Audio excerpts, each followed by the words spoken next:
Bonjour, c'est Ursule encore. Soyez amplement bénis par notre Seigneur Jésus-Christ. Voilà, aujourd'hui nous allons parler de rejet. Alors, qu'est-ce que le rejet? Le rejet, évidemment, c'est le fait d'être abandonné, soit par nos proches, soit par les amis, soit par, en tout cas, quelqu'un qu'on considère, ou bien un groupe qu'on considère.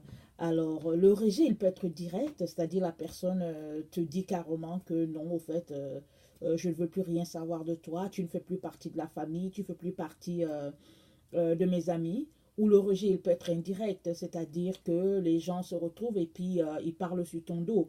Ils te lancent des flèches terribles, des flèches empoisonnées. Tu te retrouves après avec eux, mais au fait, ils t'ont déjà rejeté parce que, au fait, tu ne fais pas partie de leur cercle, puisqu'ils parlent sur ton dos. C'est pourquoi il est très important d'éviter les calomnies, les médisances, parce que ça, ce sont des rejets.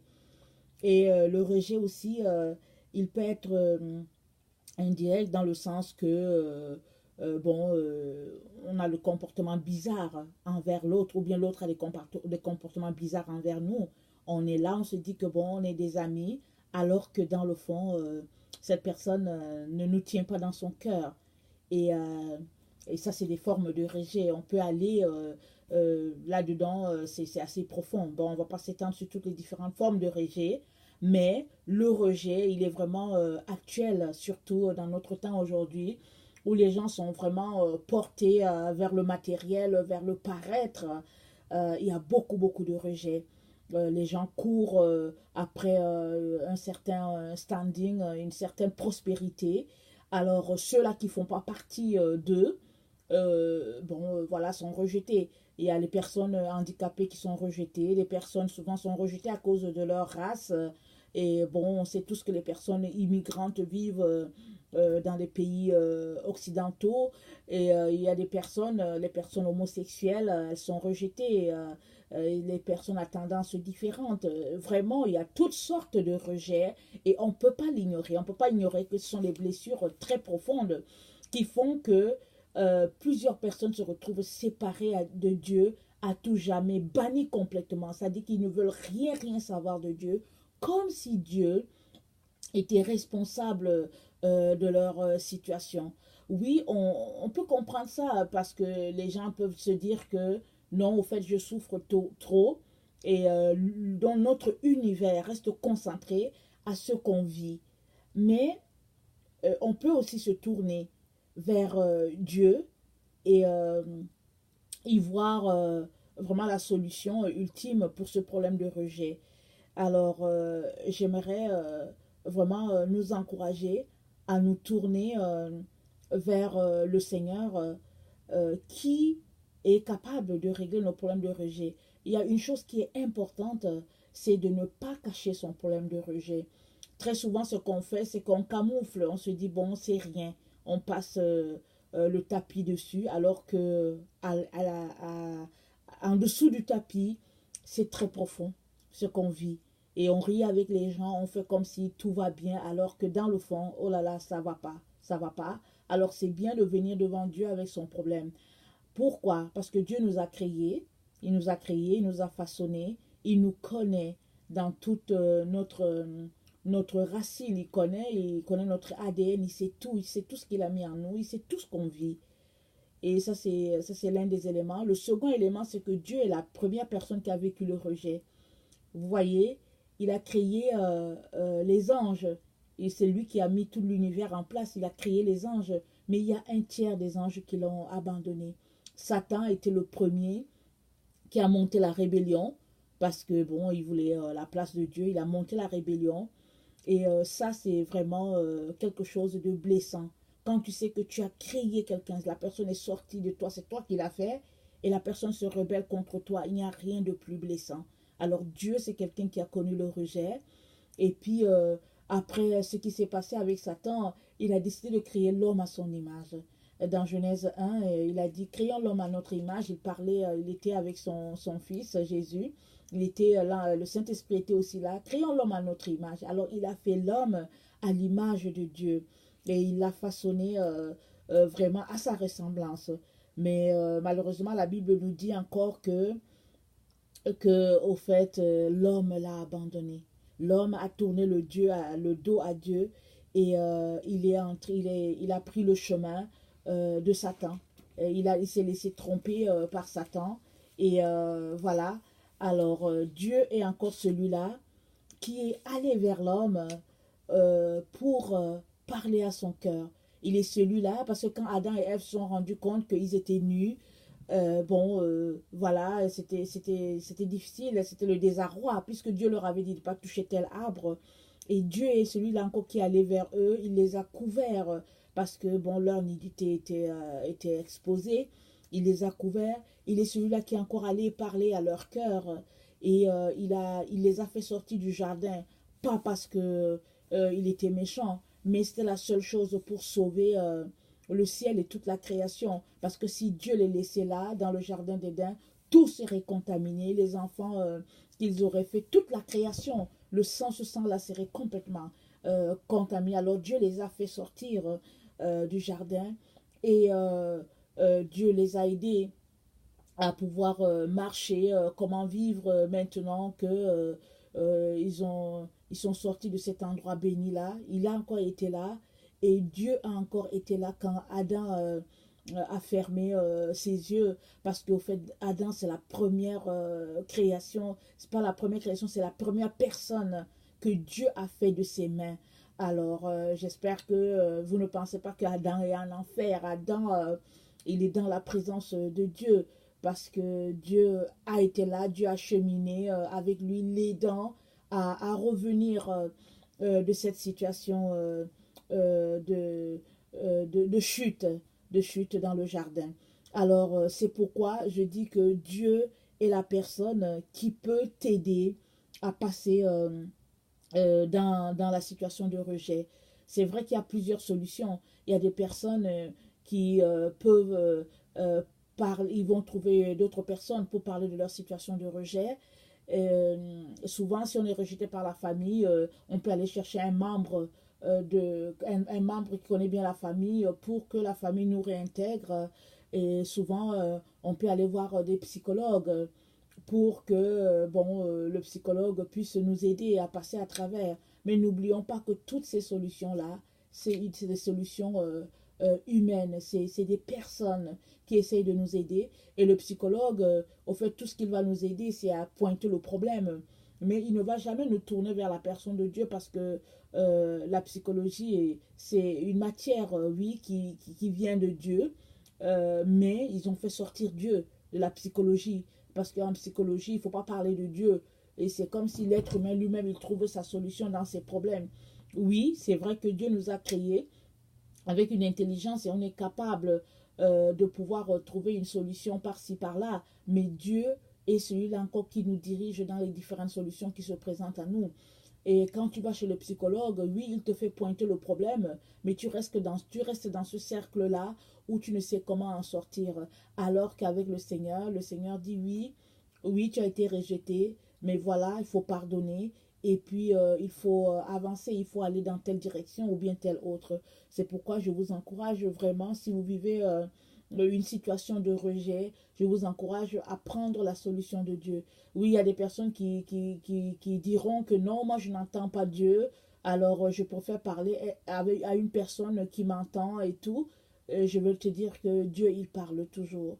Et si tu ne l'entends pas, continue de le chercher. Tu vas finir par le trouver, tu vas finir par l'entendre. Parce que Dieu est toujours avec nous dans toute situation. Si Dieu ouvrait les yeux, tu allais te rendre compte que dans toutes les fois où tu t'es mis à pleurer, dans la déprime du rejet, Jésus était là, pardon, à tes côtés. Il était là, il était assis là, à tes côtés, et puis te portant, mais peut-être que tu ne voyais tout simplement pas.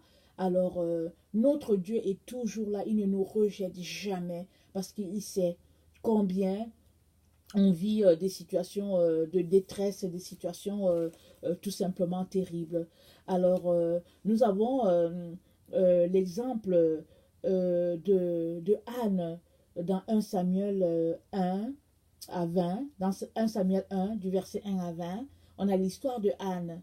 Anne, c'est cette femme-là qui était mariée à Elkanah et elle ne faisait pas d'enfants. Je pense que ça devait être la première femme parce qu'au fait, il était polygame, il avait une autre et cette femme, la seconde femme, faisait des enfants. Mais la Bible dit qu'elle se moquait de Anne, elle la traitait vraiment avec beaucoup de difficultés parce que Anne n'arrivait pas à avoir d'enfants. Et je dis que c'est une femme qui a connu le rejet. Pourquoi? Parce que au fait, quand tu es marié à quelqu'un, au fait, tu l'aimes, c'est ton tout. Ton mari, c'est la personne qui te protège, c'est la personne avec qui tu as de l'intimité, c'est ton ami le plus proche. Et quand cette personne-là, pour une raison ou une autre, se retrouve avec une autre femme parce que peut-être tu ne fais pas d'enfant, alors ça, c'est une situation vraiment difficile et chaotique pour une femme. Euh, Quand on regarde la situation, on ne voit pas le rejet tout de suite, mais le rejet est là vraiment en plein. C'est-à-dire, ça se voit, le tableau est là, c'est un tableau de rejet. Parce que, au fait, un homme, si tu aimes une femme, bon, tu la gardes, qu'elle ait des enfants ou pas. Tu ne vas pas trouver une solution à côté. Alors, j'aimerais tout simplement qu'on lise le verset 7 à 8. Ça dit, chaque fois qu'Anne montait à la maison de l'Éternel, Pénina la mortifiait de la même manière. Alors elle pleurait et ne mangeait point. Elkanah, son mari, lui disait, Anne, pourquoi pleures-tu et pourquoi ne manges-tu pas? Pourquoi ton cœur est-il attristé? Est-ce que je ne vaux pas pour toi mieux que 10 fils? Vous voyez, c'est un monsieur, oui, il aimait Anne à sa manière. Il ne comprenait pas le problème de cette femme. Sa femme était dans la détresse la plus profonde. Elle pleurait, elle ne mangeait point. Et puis Elkanah lui dit, mais pourquoi est-ce que tu pleures? Est-ce que je ne vaux pas pour toi plus que 10 fils? Le problème de Anne, c'est pas le fait que toi, tu vaux plus que 10 fils. Le problème de Anne, c'est qu'elle veut un enfant. Elle veut un enfant. Et si toi, Elkanah, tu n'es pas capable de lui en donner, alors ne lui trouve pas des solutions. Ne viens pas lui dire que, ben, me voici, prends-moi comme ton enfant, et puis bon, non, il ne s'agit pas de ça. Il s'agit que elle est dans une situation de détresse. Il s'agit que toi qui es son mari, tu l'as abandonné, tu trouves ton plaisir avec une autre, tu as des enfants, tu es satisfait dans tout ce que tu veux. Mais elle a un problème. Et même, elle vit le rejet doublement parce que sa coépouse se moque d'elle, la mortifie. Et puis, c'est une situation terrible, la situation de rejet. Alors, mais Anne, son mari lui dit, mais pourquoi est-ce que tu pleures? Pourquoi est-ce que tu ne manges pas? Et la Bible nous dit au verset 9 que Anne se leva après on lui mangeait et bu à Silo.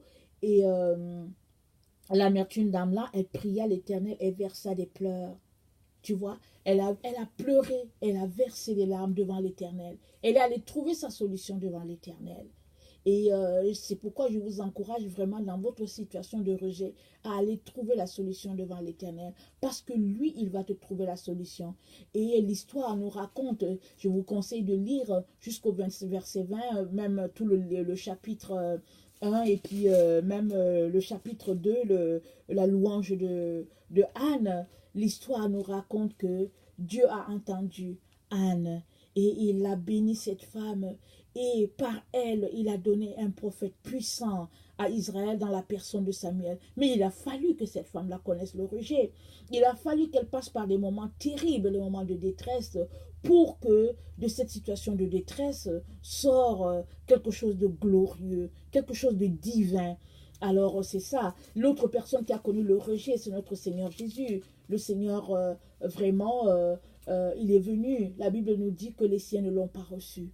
Et Jésus, dont s'est choisi 12 personnes à qui il enseignait la parole. Et parmi ces 12 personnes, il y a d'autres personnes qui sont ajoutées. Il y a eu des femmes, il y a d'autres personnes. Il avait beaucoup plus que 12 disciples. Mais il avait 12 personnes avec qui il était en permanence. Et Jésus a connu le rejet. Parce que les gens ne voulaient pas de lui, les gens le traitaient d'être animé de Belzébul, on le traitait de toutes sortes de noms, alors que c'était le Fils de Dieu, c'était Dieu lui-même marchant au milieu des gens. Il a été rejeté. Mais qu'est-ce que Jésus a fait? Jésus s'est concentré sur son appel. Pendant 3 ans, il a formé les gens et il savait qu'il allait mourir et il allait mourir pour l'humanité afin de ramener les enfants de l'Éternel à Dieu. Et c'est ça qu'il a fait. Et Et s'il se concentrait sur tout ce que les gens disaient de lui, il n'allait pas pouvoir s'en sortir. Parce que quand on lit les évangiles et qu'on lit l'histoire de Jésus, c'est une histoire qui vient blesser, qui vient nous fendre le cœur. Parce que voir comment Dieu se manifestait à travers cet homme-là, de Jésus, et voir comment les gens, par jalousie et puis par méchanceté, disaient que c'était de Satan, ça c'est vraiment blessant. Mais Jésus ne s'est pas concentré là. Il allait toujours prendre son temps devant son Père. Il se ressourçait dans la présence de Dieu. Parce qu'à plusieurs endroits, on dit que bon, il se retira et il alla passer le temps à prier. Alors, la solution dans le rejet, c'est de venir dans la présence de Dieu, passer le temps dans la prière, passer le temps dans la présence de Dieu et vraiment se concentrer sur ce que Dieu a pour nous. Et maintenant, si on ne sait pas ce que Dieu a pour nous, c'est d'aller devant sa face et lui demander, Seigneur, qu'est-ce que tu as pour moi? J'aimerais plutôt me concentrer sur cela au lieu de me concentrer sur ce que je vis. Parce que vous savez, le rejet est une émotion vraiment très profonde qui peut aller toucher toute notre vie et puis ternir tout, tous les domaines de notre vie et nous empêcher d'avancer. Et le rejet, c'est une émotion, si elle n'est pas traitée, si elle n'est pas guérie, peut vraiment nous empêcher d'avancer dans notre vie à tout jamais. Parce que on va se sentir un bon à rien, on va se sentir vraiment quelqu'un qui n'a pas d'avenir, surtout si le rejet vient des personnes qui nous ont donné la vie, vient de nos parents, c'est quelque chose de profond. Et généralement, les personnes qui sont rejetées, c'est des personnes qui ont de la difficulté à avancer avec leur vie. Voilà, l'image un peu qui me vient, c'est que, au fait, quand quelqu'un est rejeté, c'est qu'on le chasse de la maison. Alors, regardez un peu l'image, on te chasse, tu es hors de la clôture, et au lieu de t'en aller, tu restes en arrière de la clôture, proche de la clôture, parce que tu espères qu'ils vont te rappeler, qu'ils vont te dire, reviens dans la maison, et tu es là, tu n'arrives pas à avancer. Or, une fois que tu connais le rejet, va-t'en. Si on t'a rejeté, alors va-t'en. Alors, les personnes qui connaissent souvent le rejet, c'est les personnes musulmanes, elles savent que si elles donnent leur vie à Jésus, elles savent qu'elles seront rejetées. Alors, elles portent cette conséquence-là et elles s'en vont. Elles le savent très bien parce que si elles restent, elles n'ont pas de garantie qu'on ne va pas les tuer. Parce qu'on peut les empoisonner en leur donnant de la nourriture, en leur donnant toutes sortes de choses. Tout simplement parce qu'au fait, il est objet d'humiliation de la famille. Alors, ou bien ces familles-là qui sont tellement unies, souvent, l'enfant qui est dedans, qui fait les choses différentes, de manière différente, et rejeté par les autres. Et parce que quand on est plus on est uni à la famille, plus on est uni à la personne, plus le rejet fait mal. Plus le rejet vient tout détruire de nous. Vraiment nous enlever la vie, le bonheur, la joie que nous avons, ça vient nous enlever ça. Mais si tu te rappelles qu'il y a un Dieu qui t'a créé et que alors que tu n'étais qu'une masse informe, il te connaissait et il t'a envoyé sur cette terre pour quelque chose, alors tu te tourneras vers lui et lui, il t'aidera. Alors, il y a une personne qui a été rejetée de manière vraiment profonde et de manière terrible. C'est Joseph dans Genèse 45. Alors, je ne veux pas tout lire, mais j'aimerais tout simplement qu'on lise à partir du verset 3. Ça dit ceci. Joseph dit à ses frères, je suis Joseph. Mon père vit-il encore?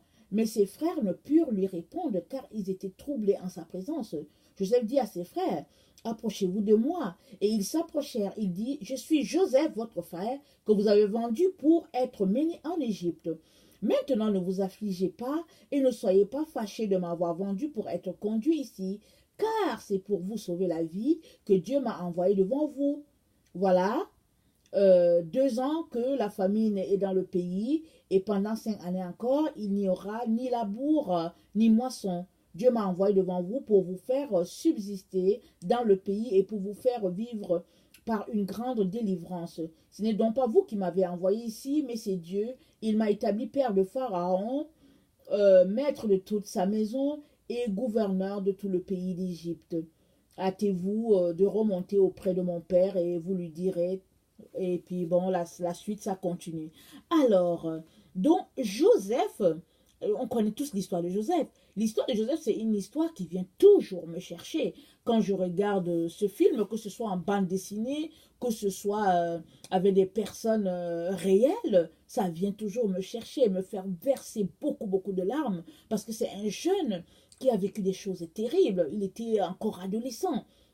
Il a vécu des choses terribles. Voir des frères vraiment de même sang vendre leur sang parce qu'il y avait de la jalousie, il y avait de la concurrence, et c'est terrible. Mais Joseph est passé par des choses horribles. Il a même fait la prison. Lui qui n'a rien fait, il a fait la prison. Et une fois délivré, aujourd'hui il dit à ses frères, au fait, c'est Dieu qui m'a envoyé devant vous. Alors ça, c'est une bonne leçon de situation de rejet qui finit bien. Mais ce n'est pas tous les rejets qui finissent bien. Il y a des personnes parce qu'elles sont rejetées, elles vont se suicider. Il y a des personnes parce qu'elles sont rejetées, leur vie va devenir amorphe. Ils seront des personnes amères. Quand tu les vois, c'est des personnes qui sont flétries, il n'y a plus de joie. Et puis vraiment, ça ne va pas. Mais non, mais non. Au fait, le rejet fait partie de la vie, c'est l'apanage des humains. Et si ce n'est pas tes parents qui te rejettent, ce sera des amis qui te rejetteront, ça sera la société qui te rejettera. Mais il faut qu'à travers le rejet, on puisse trouver la solution de s'en sortir, parce que Dieu jamais ne te rejettera. Jamais, jamais, il ne permettra que, au fait, tu sois humilié au point où tu ne puisses pas relever la tête. Parce que il t'a créé et il sait pourquoi il t'a façonné. Et si tu l'appelles, il viendra et il t'aidera à t'en sortir. Alors, maintenant, dans toute situation de rejet, on peut se retrouver à se poser deux questions. Soit dire, Seigneur, euh, pourquoi faire? Pourquoi suis-je dans cette situation? Quelle leçon veux-tu que je tire de là? Aide-moi. Ou bien on peut dire pourquoi moi? Pourquoi moi? Et en posant la question pourquoi moi, ça ne fait que créer de l'amertume, ça ne fait que nous enfoncer parce qu'on ne trouve pas de solution. Oui, pourquoi moi? Et puis bon, on est là, on ne fait que pleurer, on ne fait que pleurer. Mais si on dit, Seigneur, pourquoi faire? Pourquoi est-ce que je suis dans cette situation? Qu'est-ce que je peux faire dans cette situation? Comment est-ce que je peux utiliser la situation à mon avantage? Alors, le rejet va devenir vraiment une planche de salut pour nous-mêmes et puis pour plusieurs personnes. Parce que il y a beaucoup de personnes qui ont connu le rejet et qui aujourd'hui sont source de bénédiction pour l'humanité entière. Alors, j'aimerais vraiment t'encourager. Si tu es quelqu'un qui connaît le rejet, j'aimerais t'encourager à sécher tes larmes. Sèche-les et viens devant Dieu et demande-lui, Papa, c'est pourquoi faire? Pourquoi est-ce que je suis dans cette situation? Et je peux te garantir qu'il te répondra. Il viendra à toi et il séchera tes larmes. Tu te sentiras porté et tu vivras des situations vraiment carrément différentes de celles dans laquelle tu es plongé, dans la noirceur, dans l'obscurité, comme s'il n'y a pas d'espoir. Avec Dieu, avec Jésus, il y a toujours de l'espoir. Et si aujourd'hui je suis capable de vous parler du rejet, c'est parce que moi-même j'ai connu le rejet. Je l'ai connu dans toutes ses facettes. Alors je ne vais pas vraiment entrer dans le détail. J'ai connu le rejet plusieurs fois dans ma vie et de différentes manières. Et effectivement, avant que je me mette là à vous parler, c'est des choses qui ça m'a beaucoup affecté. Ça a beaucoup drainé de moi. Mais le Seigneur n'a jamais cessé d'être là pour dire, je suis là. Je suis là. Mais souvent, on cherche toujours à s'accrocher à l'objet perdu. Et si on ne veut plus de nous, si les gens, si pour une raison ou une autre, on ne veut pas de nous, ben, il faut partir. Il faut s'en aller. Il faut aller voir le Père et il va te dire la raison pour laquelle tu es là. Il va te dire que moi, je t'accepte parce que le Seigneur va toujours t'accepter. Il veut de toi, toujours. Et vous pouvez rester toute la journée, les bras l'un dans l'autre, dans les bras de Jésus. Et tout ça, et il va te dire pourquoi en fait, tu connais cela, pourquoi tu vis cette situation. Finalement, les personnes qui marchent avec le Seigneur, un appel bien précis dans leur vie. Ces personnes, c'est des personnes qui vivent beaucoup de rejet, que ce soit du côté de leur famille, que ce soit du côté de leurs amis, que ce soit du côté de leur communauté, l'église qu'ils fréquentent, ils vivent des rejets. C'est terrible. On ne devrait pas vivre des rejets, mais ces personnes-là, elles vivent des rejets. Mais il faut savoir passer outre et avancer parce que nous sommes sur la terre pour accomplir notre destinée. Nous sommes là, la terre, c'est juste un passage et on va retourner au Père. Alors, quel jour glorieux si on réussit à faire comme Joseph et passer outre toutes ces situations difficiles-là, garder le cap, fixer sur notre Seigneur et nous retrouver sortis de cette situation. Joseph est devenu la deuxième personnalité en Égypte. On ne va pas tous devenir les deuxièmes personnalités de nos pays, mais pour nous, Dieu a quelque chose de précis dans une situation de rejet. Donc voilà, dans le rejet, oui, beaucoup de personnes vivent le rejet, plusieurs personnes vivent le rejet, mais c'est comment est-ce que tu gères le rejet. Et alors moi, je vais t'encourager à le gérer avec Jésus, comme ton aide, comme ton soutien. Alors, il y a toujours de l'espoir dans une situation comme ça. Que ce soit le rejet dans la société, la nouvelle société où tu es venu, dans le pays où tu as immigré, que ce soit, peu importe. Essaye de voir toujours le verre, non pas à moitié vide, mais à moitié plein. Et invite Jésus dans ta situation et il va t'éclairer. Donc voilà. Je n'aimerais pas terminer en nous rappelant que nous sommes très proches de la venue de notre Seigneur. On ne sait pas quand est-ce que le Seigneur va venir. Il peut venir aujourd'hui, il peut venir demain, dans 2 ans, dans 5 ans, on ne sait pas. Il peut venir à n'importe quel moment. Mais il nous revient d'être prêts à tout moment. Nous devons mener une vie de repentance devant notre Dieu à tous les jours. Nous devons mener une vie d'intimité avec notre Seigneur à tous les jours, afin de ne pas être surpris quand il viendra, parce que Jésus a dit, je viendrai comme un voleur. Alors, le voleur, quand il vient, il n'avertit pas. Et il vient comme un voleur. Pourquoi? Il vient pour enlever les siens, ceux-là qui lui appartiennent, ceux-là qui ont laissé le monde et ses valeurs pour embrasser ses valeurs à lui. Alors, vraiment, soyons prêts, apprêtons-nous. Ne nous asseyons pas là sur notre lazy-boy de salut en se disant que bon, les chrétiens, on va à l'église le dimanche, on chante à la chorale, et que Jésus ne va pas nous louper quand il viendra. Non, il ne s'agit pas de ça. Il s'agit de mener une vie de sainteté devant notre Père à tous les jours. Alors, si on marche dans le péché, c'est important qu'on laisse le péché, qu'on laisse toutes ces choses-là que Dieu n'aime pas et qu'on puisse se purifier pour marcher sur les voies de Dieu. C'est important qu'on puisse lire notre Bible à tous les jours. C'est important qu'on puisse créer du temps pour passer dans la présence de Dieu. Parce que le temps, ça se crée. Si tu ne crées pas le temps, tu n'auras pas le temps. Parce qu'au fait, on a toujours 1000 choses à faire. Mais si tu crées le temps, alors tu auras ce temps-là pour ton Seigneur. Donc voilà, si tu es quelqu'un qui ne connaît pas le Seigneur, j'aimerais aussi te dire que Jésus, au fait, il est mort pour l'humanité entière. Il n'est pas mort pour les chrétiens seulement, mais il est mort pour tout le monde. Il y a eu des voleurs qui sont venus sur la terre, ils sont venus usurper la place qui n'était pas la sienne, et puis ils ont dit que c'était eux les sauveurs, c'était eux les prophètes, c'était par eux qu'on pouvait arriver au trône divin, mais c'est faux. Il y a une seule personne qui peut te sauver, et cette personne-là, c'est Jésus de Nazareth. Alors, j'aimerais vraiment t'encourager à prendre le temps devant Dieu, à aller le questionner si tu es quelqu'un qui doute, si tu es quelqu'un qui te demande si vraiment c'est le chemin, si c'est la vérité. Alors viens voir le Seigneur, viens dans sa présence. Dieu dit que qui me cherche me trouvera. Le Seigneur dit que si tu frappes, il va t'ouvrir. Il dit que si tu demandes, il va te donner. Alors c'est important d'arrêter d'écouter tout ce qui est dit autour, mais de venir toi-même dans la présence de Dieu, lui poser des questions. Dieu va se révéler parce qu'il aime ça qu'on lui pose des questions. Il aime se révéler à nous parce que c'est notre Père. C'est lui qui nous a créés. C'est lui qui a façonné ce monde dans lequel nous nous trouvons.